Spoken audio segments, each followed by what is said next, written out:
देखिए फ्रेंड्स, आज हमने बनाई है बीट रूट का हलवा और बीट रूट की बर्फ़ी। ये देखिए कितनी शानदार बर्फ़ी तैयार हुई है, हेल्दी टेस्टी।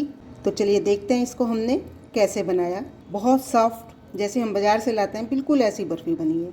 मैं आपको पीस निकाल के दिखाती हूँ। कितनी शानदार सॉफ्ट बर्फ़ी बनी है, बिल्कुल बाज़ार जैसी। और हमने साथ में बनाया हलवा। तो चलिए देखते हैं कैसे बनाया बीट रूट का हलवा और बीट रूट की चुकंदर में कितने गुण होते हैं ये तो हम सभी जानते हैं, और चुकंदर हमें सबको खाना चाहिए। हम चुकंदर की सलाद में खाते हैं चुकंदर को, लेकिन मिठाई के रूप में नहीं खाते। मिठाइयों के शौकीन के लिए, जो लोग चुकंदर नहीं खाते उनके लिए मैं आज चुकंदर की ऐसी मिठाई शेयर करूंगी जो एक बार बना लेंगे, बार बार बनाएंगे और खाएंगे। हम आज बनाएंगे बीट रूट का हलवा। बहुत ही बढ़िया बनेगा, हर खाने वाला तारीफ़ करेगा आपकी। आज हम बनाएंगे बीट रूट से एक बहुत ही बढ़िया मिठाई जो आपके हीमोग्लोबिन को कंट्रोल में रखेगी। आपका हीमोग्लोबिन कम है, खून की कमी है, ये बहुत हेल्प करता है। इसमें भर भर के खून को बढ़ाने की क्षमता होती है, और कलर तो देखती है ही लाल इसका कितना। हेलो फ्रेंड्स, मैं आपकी होस्ट और दोस्त संगीता। मेरे घर की रसोई में आपका स्वागत है। चलिए आज बनाते हैं बीट रूट की बर्फ़ी या चुकंदर की बर्फ़ी। बर्फ़ी बनाने के लिए सबसे पहले हम लेंगे ये कच्चा गोला है, इसको मैं पीस लेती हूँ। अगर आपके पास कच्चा गोला नहीं है तो आप क्या करें, डेजिकेटेड कोकोनट जो होता है उसका भी इस्तेमाल कर सकते हैं। ये कच्चे गोले को मैंने पीस लिया। जैसा कि मैंने आपको बताया, आपके पास कच्चा गोला नहीं है तो आप डेजिकेटेड कोकोनट डाल सकते हैं। ये देखिए, अब इसी जग में मैं बीट रूट को दरदरा सा पीस लूँगी, छोटे छोटे पीस करके इसके। आप चाहें तो कद्दूकस भी कर सकते हैं, लेकिन ये थोड़ा सा आसान हो जाता है। पक्के तो इसको बिल्कुल गलना ही है, इसलिए मैं इसको मिक्सी के जग में पीस रही हूँ। और मैंने इसमें गोला पीसा था, इसी में मैं ये चुकंदर भी पीस लूँगी। ये देखिए, जैसा मैंने आपसे कहा था दरदरा सा मैंने पीस लिया, बिल्कुल भी बारीक नहीं करा। मैं आपको चेक कराऊँ, बिल्कुल दरदरा सा है, ऐसा ही आपको पीसना है। चलिए अब आगे का काम करते हैं। चलिए ये रखा पैन, अब हम इसमें डालेंगे 1 चम्मच घी। बीट रूट जो हमने पीसा है इसको भी हम इसमें डाल देंगे और घी में भूनेंगे इसको 2 मिनट तक। ये देखिए बिल्कुल दरदरा है, मैंने बिल्कुल भी इसको बारीक नहीं किया। कद्दूकस करते तो बहुत जूस निकल जाता, इसलिए मैंने इसको मिक्सी के जग में डाल के दरदरा सा पीस लिया है। इससे आप हलवा बनाएं, बर्फ़ी बनाएं, जो भी आपको पसंद हो वो बनाएं। इसको 2 मिनट तक भून लेंगे। ये देखिए, इसे भूनते हुए 2 मिनट हो गए हैं। पानी इसका काफ़ी सूखने लगा है, आपको आवाज़ भी आ रही होगी। इसी तरह से हमें इसका पानी पहले थोड़ा सा सुखा लेना है। और साथ ही इसमें हम डाल देंगे जो हमने गोला पीस के रखा था, दोनों को मिला के अच्छे से भून लेंगे। आप देख सकते हैं मैंने गोले को भी बहुत बारीक नहीं किया। तो देखिए हमारा बीट रूट और नारियल जो हमने कच्चे वाला डाला था वो भी अच्छे से पक गया। और अगर आप डेजिकेटेड कोकोनट डालते हैं वो डाल लीजिए और साथ में भून लीजिए। ये बहुत ही हेल्दी मिठाई बनेगी। और अब मैं इसमें डालूँगी 1 कप दूध, और इसको दूध के साथ पकने देंगे। मैंने ये 2 कप दूध डाला, मान के चलिए 250 ग्राम दूध, 1 पाव दूध डाला, 250 ml बोलते हैं जिसको, वो दूध डाला। अब इसको हम ढक के पकाएंगे, लो टू मीडियम फ्लेम पे ढक के इसको पकाते हैं 5 से 7 मिनट तक। बीच बीच में इसको स्टर भी करते रहेंगे जिससे कि जले नहीं। ये देखिए हमारा बीट रूट अच्छे से पक रहा है, बिल्कुल गल जाएगा। क्योंकि मैं मावा डालूंगी इसलिए मैंने दूध थोड़ा कम डाला है। आप चाहें तो मावा ना डालना चाहें तो आप दूध पूरा डाल सकते हैं।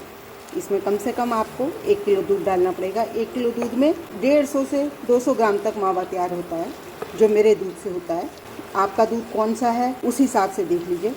क्योंकि मैंने मावा डालना है इसलिए मैंने ये दूध कम डाला है। देखिए बीट रूट का पानी बिल्कुल सूख चुका है, अच्छे से पक चुका है हमारा बीट रूट। और अब इसमें हम डालेंगे इसको मीठा करने के लिए चीनी। मैंने ये जो घर में कटोरी होती है वही आधी कटोरी चीनी ले ली। बीट रूट की मिठास है, दूध की मिठास है, मावा डालेंगे उसकी मिठास होगी। तो मुझे कम से कम मीठा कम पसंद है, आपको ज़्यादा पसंद है तो आप डाल सकते हैं। अब इसमें चीनी डाल के भी इसको हम पका लेंगे। देखिए हम कद्दूकस करते तो भी हमारा यही टेक्सचर आता, और हमने कद्दूकस नहीं किया तब भी हमारा टेक्सचर सेम ही आ रहा है। ये बहुत ही हेल्दी हलवा, बर्फ़ी जो भी बनाना चाहें ढंग यही है बनाने का। हलवा बनाना चाहें जमाइए नहीं, और बर्फ़ी जमाना चाहें तो बस इसे ट्रे में सेट कर लीजिए। तरीका एक ही है, चाहे आप हलवा बनाएं, चाहे आप बर्फ़ी जमाएं। और हेल्दी कितना है ये तो हम सभी जानते हैं, बताने की ज़रूरत नहीं। बीटरूट के फ़ायदे, बीटरूट को हम सलाद में खाते हैं, सब्जी भी कम बनाते हैं बीटरूट की, लेकिन बीटरूट का हलवा या बर्फ़ी बाज़ार में आजकल बहुत मिलने लगी है। बाज़ार से ख़रीदने की बजाय आप घर में बनाइए, बहुत ही बढ़िया बनेगी। बनाना कोई मुश्किल नहीं है। जैसे हम और गाजर का हलवा, किसी चीज़ का हलवा बनाते हैं, ऐसे ही हमें इसका बनाना है। गाजर का, लौकी का जैसे बनाते हैं ऐसे ही हम बीटरूट की बर्फ़ी बना सकते हैं। चलिए अब चीनी का पानी भी अच्छे से सुखा लेते हैं। ये देखिए चीनी भी गल गई, चीनी का पानी भी लगभग सूख गया। अब मैं इसमें डालूँगी मावा। ये मेरा 250 ग्राम मावा है। आप चाहें तो इसको कद्दूकस करके डाल सकते हैं, मैं ऐसे ही डाल दी हूँ। अभी इसके साथ भून दूँगी थोड़ा सा, बिल्कुल इसमें मिक्स हो जाएगा। थोड़ा सा ये मैंने गार्निशिंग के लिए बचा लिया हलवे की। मैं आपको हलवा और बर्फ़ी दोनों ही बना के दिखाऊँगी इससे, जिससे आप ये ना कह सकें कि बर्फ़ी के लिए अलग चाहिए। थोड़ा सा बर्फ़ी जमाने के लिए हमें थोड़ी हार्ड कंसिस्टेंसी चाहिए होती है, लेकिन हलवे के लिए तो बस हमारा ये मावा भुना और हमारा हलवा तैयार है खाने के लिए बिल्कुल। और जो हम बर्फ़ी जमाएंगे उसके लिए हमें अभी थोड़ा सा भूनना होगा। वैसे तो ये मेरा घर का बना मावा है और अच्छे से भून के रखती हूँ मैं, लेकिन फिर भी गाजर का हलवा बना रहे हैं, लौकी का बना रहे हैं, जिस भी चीज़ का बना रहे हैं उसके साथ भूनते हैं तो वो उसमें अच्छे से एब्जॉर्ब कर लेता है फ्लेवर को मावा भी। देखिए मावा बिल्कुल मिल गया। मैंने आपसे इतनी मिठाई की रेसिपी शेयर की है, आपको कौन सी रेसिपी सबसे ज़्यादा पसंद आई ज़रूर बताएं, और कौन सी रेसिपी आपने ट्राई की। केवल देखना ही नहीं, ट्राई भी करना चाहिए। मैं बहुत सी रेसिपीज़ देखती हूँ और ट्राई करती हूँ। ये देखिए हलवे के लिए हमारा बिल्कुल तैयार है, लेकिन बर्फ़ी जमाने के लिए अभी इसको टाइम है, हमें इसको भूनना पड़ेगा। आप इसमें चाहे ड्राई फ्रूट्स डालिए चाहे ना डालिए, लेकिन ये तो बहुत ही हेल्दी और टेस्टी मिठाई बनेगी हमारी। लेकिन बाज़ार से लाते हैं वो थोड़ी गार्निश की हुई होती है, देखने में सुंदर लगती है, तो इसलिए मैं इसमें थोड़े से ये काजू हैं मेरे, वो डाल दिए जो मैंने सब्जी के लिए थोड़े से पीस के रखे हुए थे। इस समय मैंने वही डाल दिए, काटने का टाइम नहीं था।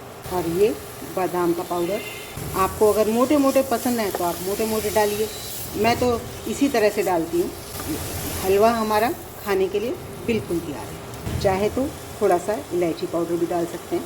तो मैं आपको दिखाती हूँ ये कितना शानदार हमारा हलवा तैयार हुआ है। अब इसको ड्राई फ्रूट से, मावे से गार्निश कीजिए और सर्व कीजिए।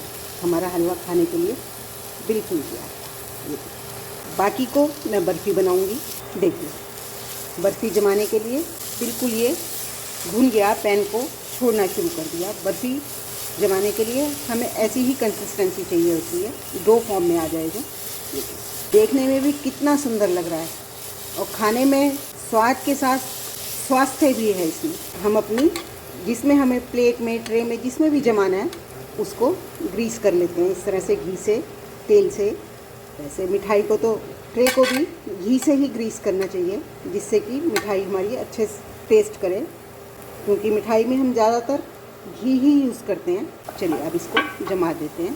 बिल्कुल डो फॉर्म में आ चुकी है, अच्छे से सॉफ्ट बर्फ़ी बनेगी। जैसी हम बाज़ार से लाते हैं ना, बिल्कुल ऐसी बर्फ़ी जमेगी हमारी। मैं इसको जिस ट्रे में जमाना है उसमें पलट देती हूँ। मोटी पतली जैसी आपको जमानी है उतनी तह जमाइए। ये देखिए कितनी हेल्दी टेस्टी मिठाई हमारी तैयार हुई है। मैंने आपको इसी से हलवा बनाना बता दिया। आप हलवा बनाना चाहें, कैसे आप हलवा बना सकते हैं और कैसे आप बर्फ़ी जमा सकते हैं। होप आपको मेरी ये रेसिपी पसंद आई होगी। अगर रेसिपी पसंद आई तो प्लीज़ मेरे चैनल को लाइक करें, सब्सक्राइब करें और शेयर भी ज़रूर करें।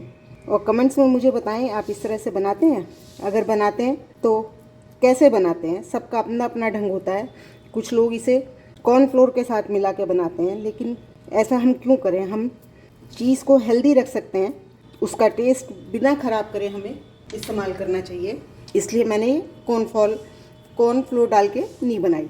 आपको अगर कॉर्नफ्लोर वाली पसंद है तो आप वो बना सकते हैं, लेकिन मैंने नहीं बनाई। अब इसे वैसे तो मैंने इसमें ड्राई फ्रूट डाल दिए हैं, लेकिन ऊपर से गार्निश करेंगे। देखने में हमारी मिठाई और भी सुंदर लगेगी। पिस्ता हर मिठाई का रंग बढ़ा देते हैं। रेड रेड पे ग्रीन ग्रीन पिस्ता बहुत सुंदर लगता है। सेट होने देते हैं, रूम टेम्परेचर पे आने देते हैं। और उसके बाद मैं आपको इसे काट के दिखाती हूँ कि कितनी परफेक्ट बनी है। वैसे तो काजू बादाम हमने सब डाल दिए, लेकिन थोड़े से ऊपर से गार्निश देखने में भी सुंदर लगे इसलिए। और इनको इससे कितनी सुंदर सी मिठाई हो गई। चाहे तो इस पर चांदी का वर्क लगाइए, लेकिन आजकल चांदी के वर्क ओरिजिनल नहीं मिलते, इसलिए थोड़ा सा रिस्क रहता है, तो ना लगाएं तो बेहतर है। और पसंद है तो लगा सकते हैं। Thank you.